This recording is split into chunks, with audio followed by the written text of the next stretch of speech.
आज आणायला घेऊन आम्ही बाहेर गेलो होतो खूप दिवसांनी आणि ती इतकी जास्त खुश होती. तर त्याआधी सकाळी सकाळी उठले, मस्त अंघोळ उरकून घेतली आणि स्वयंपाक करायला घेतला. तर स्वयंपाकामध्ये मेथीची भाजी होती, तर मस्त अशी फोडणी देऊन घेतली, जिरे मोहरी आणि लसणाची, आणि त्यात मेथी टाकली आणि त्यानंतर थोडीशी मुगाची डाळ टाकली. मुगाच्या डाळीने चव खूप छान येते.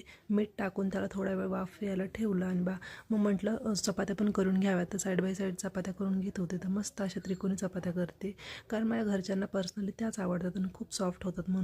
तर सगळ्या पोळ्या करून झाल्या आणि ते बघू शकता तुम्ही, मस्त अशी मेथीची भाजी तयार होती आणि साईड बाय साईड मी खीर पण केली होती, तर ती पण तयार झाली होती. तर जेवण उरकून आम्ही बाहेर निघालो आणि अनाया खूप दिवसापासून तब्येत बरी नव्हती म्हणून बाहेर काही काढत नव्हतं, पण आज काढलं आणि इतकी जास्त खुश होती, ती सगळ्या गोष्टींना बघत होती. सध्या रिलायन्सला खूप जास्त गोष्टी आल्यात, तर तुम्ही बघू शकता नक्कीच काही घ्यायचं असेल तर इथे बापलेकीची मस्ती चालू होती. आम्ही घेतलं तर काही नाही, रिटर्न तसंच आलो आणि घरी आल्यावर तिला मुगाच्या डाळीची मस्त खिचडी केली होती, तर तिने जेवण केलं आणि असा दिवस संपवला. थँक्यू.